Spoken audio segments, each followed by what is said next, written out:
బులెటిన్లో మనం మరో బ్రేకింగ్ న్యూస్ చూస్తున్నాం. దేశవ్యాప్తంగా జరుగుతున్న వరుస రైలు ప్రమాదాలు ప్రజల వెన్నుల్లో వణుకు పుట్టిస్తున్నాయి.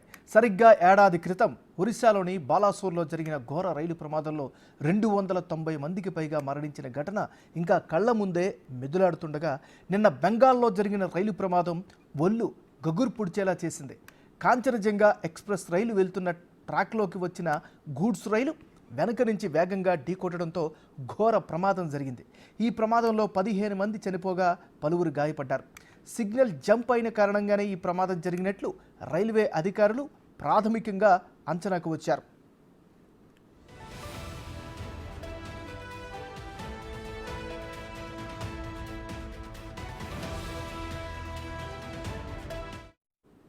పశ్చిమ బంగాల్లోని డార్జిలింగ్ సమీపంలోని నూజల్పాయ్ గురిలో జరిగిన ఈ ప్రమాదంలో 2 రైళ్లు ఒకే ట్రాక్ పైకి రావడం వల్లే ప్రమాదం జరిగిందని రైల్వే అధికారులు పేర్కొన్నారు. కాంచనజంగా ఎక్స్ప్రెస్ వెళ్తుండగా అదే పట్టాలపైకి వచ్చిన గూడ్స్ రైల్ రెడ్ సిగ్నల్ పట్టించుకోకుండానే ముందుకు వెళ్ళినట్లు రైల్వే శాఖ అనుమానం వ్యక్తం చేస్తోంది. గూడ్స్ రైలు ఢీకొట్టడంతో కాంచనజంగా రైలు బోగీలు చెల్లాచెదురుగా పడిపోయాయి.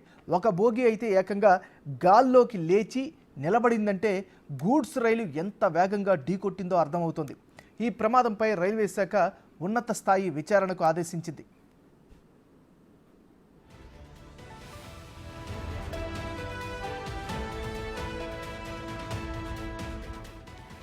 ఈశాన్య భారతాన్ని మిగిలిన భారతదేశంతో కలిపే ఈ చికెన్ స్నెక్ మార్గంలో ఆటోమేటిక్ సిగ్నల్ సిస్టమ్ అందుబాటులో ఉంది. ఈ మార్గంలో రైళ్ల రాకపోకలు ఎక్కువగా ఉంటాయి. ఇక కాంచనజంగా ఎక్స్ప్రెస్ రైలు వెనుక భాగంలో 2 పార్సెల్స్ కోచ్లు, ఒక గార్డు కోచ్ ఉన్నాయని, ఈ క్రమంలోనే వెనుక నుంచి గూడ్స్ రైలు వచ్చి ఢీకొట్టిన భారీ ప్రమాదం ఏదీ జరగలేదని అధికారులు భావిస్తున్నట్లు తెలుస్తోంది. అవి కానీ లేకపోతే ప్రమాద తీవ్రత మరింత ఎక్కువగా ఉండేదని, మృతులు గాయపడిన వారి సంఖ్య భారీగా పెరిగే ప్రమాదం ఉందనే వాదనలు కూడా వినిపిస్తున్నాయి.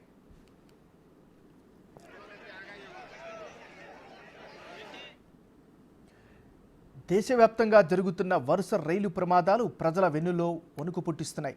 సరిగ్గా ఏడాది క్రితం బాలాసోర్లో జరిగినటువంటి ఘోర ప్రమాదం మరొక ముందే మరో ప్రమాదం జరిగింది. ఇక రైలు ప్రమాదాలకు సంబంధించి మరింత తాజా సమాచారాన్ని మా రిపోర్టర్ శివ అందిస్తారు ఢిల్లీ నుంచి. శివ, చెప్పండి. నిన్న జరిగిన ప్రమాద ఘటనలో ఇటు పాసింజర్ ఎక్స్ప్రెస్ ట్రైన్ గూడ్స్ రైలు ప్రమాద ఘటనకు సంబంధించి మొత్తం ఇప్పటి వరకు అందిన అధికారిక సమాచారం ప్రకారం 15 మంది మృతి చెందారు, అనేక మంది గాయపడినట్టుగా కూడా అధికారికంగా తెలుస్తుంది. ఈ గాయపడిన వారిని అలాగే మృతి చెందిన వారికి కేంద్ర ప్రభుత్వం ఇటు రాష్ట్ర ప్రభుత్వం కూడా ఎక్స్గ్రేషియా ప్రకటించింది. నిన్న ప్రమాదం జరిగిన వెంటనే కేంద్ర రైల్వే శాఖ మంత్రి అశ్విని వైష్ణవ్ సంఘటనా స్థలానికి చేరుకుని అక్కడ పరిస్థితిని సమీక్షించారు. ఇప్పటికే బోగీలన్నీ కూడా రైల్వే ట్రాక్ పైన బోగీలను క్రెయిన్స్ తో పక్కకి క్లియర్ చేసినట్టుగా తెలుస్తోంది. ఇప్పుడు ఆ ట్రాక్స్ అని కూడా సెట్ చేసి ఈ రోజు లేదా రేపట్లోనే రైలు రాకపోకలకు సంబంధించి క్లియర్ చేసేందుకు రైల్వే శాఖ త్వరితగతిన ఏర్పాట్లు చేస్తుంది. ఇక నిన్న ఈ సహాయ చర్యలో పాల్గొనేందుకు ఎన్డీఆర్ఎఫ్ అలాగే రాష్ట్రానికి సంబంధించిన పోలీస్ విభాగం అలాగే స్థానిక ఉన్న ప్రజలందరూ కూడా నిన్న సహాయ చర్యలో పాల్గొన్నారు. పుట్టాపుట్టిన ప్రమాదం జరిగిన వెంటనే రైల్వే శాఖ అధికారులకు సమాచారం అందించిన వెంటనే అక్కడ అంబులెన్స్ లో కూడా పెద్ద మొత్తంలో దాదాపు 15 అంబులెన్స్, దాంతో పాటు వైద్యులు కూడా అక్కడ చేరుకుని కొంతమంది ఫస్ట్ ఎయిడ్ నిర్వహించడం, కొంతమంది సీరియస్ ఉన్న వారిని స్థానిక ఉన్న హాస్పిటల్కి తరలించడం, మరికొంతమందికి మెరుగైన వైద్యం అందించాలంటూ కూడా రాష్ట్ర ప్రభుత్వం అంటే పశ్చిమ బెంగాల్ ముఖ్యమంత్రి మమతా బెనర్జీ కానీ ఇటు రైల్వే శాఖ కేంద్ర మంత్రి అశ్విని వైష్ణవ్ కూడా అధికారులను ఆదేశించారు. ఇటు ప్రధాని నరేంద్ర మోడీ, రాష్ట్రపతి ద్రౌపది ముర్ము, మొత్తం ఇటు అన్ని పార్టీలకు సంబంధించిన కీలక నేతలందరూ కూడా ఈ ప్రమాద ఘటనపై దిగ్భ్రాంతి వ్యక్తం చేసి వారందరూ కూడా ప్రగాఢ సానుభూతిని తెలియజేశారు. గతంలో కూడా అనేక ప్రమాదాలు జరిగాయి. ప్రమాదాల నుంచి గుణపాఠం నేర్చుకోకుండా నిర్లక్ష్యం వహిస్తున్నారని ప్రధానంగా అందరూ ఆరోపిస్తూ ఉన్నారు. అంటే సిబ్బంది సమన్వయ లోపం కానీ అక్కడ సిగ్నలింగ్ జంపింగ్ వల్ల కదా అక్కడ కమ్యూనికేషన్ గ్యాప్ వల్ల ఇటువంటివి జరుగుతూ ఉన్నాయి. మానవ తప్పిదాల వల్ల ఇటువంటి ప్రమాదాలు ఎక్కువగా జరుగుతున్నాయంటూ కూడా ఆరోపణలు వస్తున్నాయి. ప్రమాదం జరిగిన తర్వాత హడావుడిగా విచారణ కమిటీ వేసిన బాధ్యులను శిక్షించడం తప్ప దీనికి శాశ్వతమైన పరిష్కారం చూపించడం లేదనేది ప్రధానంగా అనేక ఆరోపణలు అయితే వస్తున్నాయి కేంద్ర ప్రభుత్వం పైన. అంటే రైల్వే వ్యవస్థకు సంబంధించి కూడా అంటే సురక్షిత ప్రయాణానికి రైల్వేను అందరూ ఎంచుకుంటూ ఉంటారు. దూర ప్రాంతాలకు తక్కువ వ్యయంతో ఒక ప్రాంతం నుంచి వేరే ప్రాంతానికి వెళ్ళడానికి కుటుంబ సమేతంగా రైళ్లను ఎక్కువగా వినియోగిస్తూ ఉంటారు.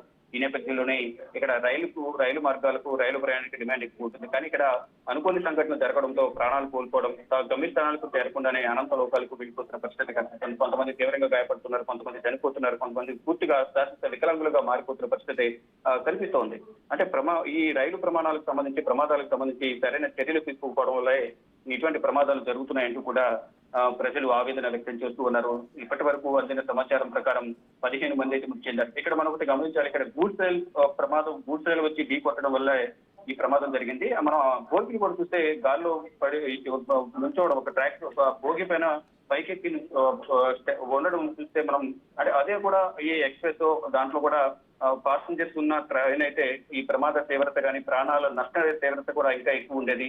కేవలం అక్కడ గూడ్స్ ట్రైన్ ప్రమాదం జరగడం వల్ల, గూడ్స్ ట్రైన్ అలాగే ఎక్స్ప్రెస్ ట్రైన్ 2 ట్రైన్లు ప్రమాదం జరగడం వల్ల అది గూడ్స్ ట్రైన్ కావడం వల్లే అక్కడ మరణాల సంఖ్య తగ్గింది. లేని పక్షంలో అది కూడా ఎక్స్ప్రెస్ పాసింజర్స్ ఎవరైనా ఉన్నట్లయితే ఈ ప్రమాద తీవ్రత మరీ ఎక్కువగా ఉండేది, ప్రాణాల నష్ట తీవ్రత అనేది ఎక్కువగా ఉండే అవకాశం ఉండేది. కానీ ఇప్పుడు గూడ్స్ రైలు వల్ల ఢీ కొట్టడం వల్ల కొంచెం తీవ్రత అనేది, ప్రాణాలు కోల్పోయేవారి తీవ్రత కానీ దాంట్లో గాయపడిన వారి తీవ్రత తక్కువగా ఉందనేది ప్రధానంగా రైల్వే అధికారులు చెప్తున్నారు. ఇది సిగ్నలింగ్ ఇచ్చినప్పటికీ కూడా గూడ్స్ ట్రైన్ డ్రైవర్ గమనించలేదు, దానివల్ల ఈ ప్రమాదం జరిగింది అనేది ప్రధానంగా మా విచారణలో తేలింది అనేది ప్రధానంగా రైల్వే శాఖ అధికారులు చెప్తున్నారు. ఇప్పుడు మరొక విచారణ కమిటీ అయితే వేసినప్పటికీ కూడా దాంట్లో బాధ్యులు గూడ్స్ ట్రైన్ డ్రైవరా లేదా సిగ్నలింగ్ అక్కడ తక్కువ ఇవ్వడం వల్ల జరిగిందా అనేది కూడా తెలియాల్సింది. ఒకవేళ తెలిసినా కూడా వారిపైన చర్యలు తీసుకున్నప్పటికీ కానీ నష్టం జరగాల్సిన నష్టం జరిగిపోయింది. దాదాపు 15 మంది చనిపోయారు, అనేక మంది గాయపడ్డారు, అనేక మంది వికలాంగులైన పరిస్థితి కనిపిస్తోంది. కానీ పోయిన ప్రాణాలు వెనక్కి తీసుకొచ్చే అవకాశం లేదు.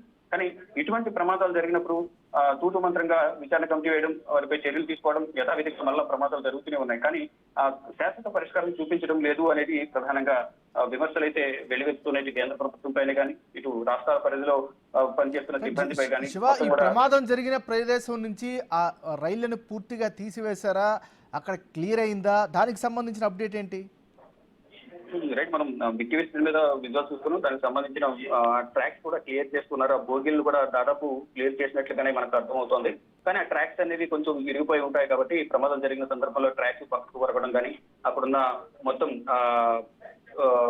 మళ్ళా రాకపోకలకు సంబంధించి అంతా సిగ్నలింగ్ వ్యవస్థ కానీ ట్రాక్ అంతా రెడీ చేయాల్సి ఉంటుంది. దానికి సంబంధించి కూడా ఈ రోజు అంతా సమయం పెట్టి రేపు లేదా ఎల్లుండి అటువైపు రాకపోకలకు సంబంధించి పూర్తిగా ఎయిర్పోర్ట్ నుంచి చేసేందుకు రైల్వే అధికారులు అయితే, రైల్వే సిబ్బంది అయితే ప్రయత్నాలు చేస్తున్నారు. మనం చూస్తున్న ఇంకా రిపేరింగ్ అనేది పట్టాలకు సంబంధించి రైల్వే ట్రాక్ కి సంబంధించి రిపేరింగ్ జరుగుతోంది. ఇప్పటి వరకు అయితే ఏదైతే ట్రాక్ పై ఉన్న బోగీలు ఏవైతే ఉన్నాయి, గూడ్స్ ట్రైన్ కి సంబంధించి కానీ మరియు ఎక్స్ప్రెస్ ట్రైన్ కి సంబంధించి బోగీలు ఏవైతే ఉన్నాయి అవైతే ప్రజెంట్ క్లియర్ చేసినట్టుగానే మనకు అర్థమవుతుంది. కానీ ఆ ట్రాక్స్ అనేవి కొన్ని ఇరిగిపోయినట్లుగా ఉన్నాయి, కొన్ని బెండ్ అయినాయి. వాటిని కూడా బెండ్ చేసి వాటిని సరి చేసిన తర్వాత రాకపోకలకు సంబంధించి క్లియర్ చేసిన తర్వాత ఎయిర్పోర్ట్ చేసే అవకాశం కనిపిస్తుంది. కానీ ఈ రోజు మాత్రం అటువైపు వచ్చి ట్రైన్ కు మాత్రం వేరే వైపు డైవర్ట్ చేసినట్టుగా అధికారులు తెలుస్తున్నారు. ఏమన్నా? Thank you Shiva.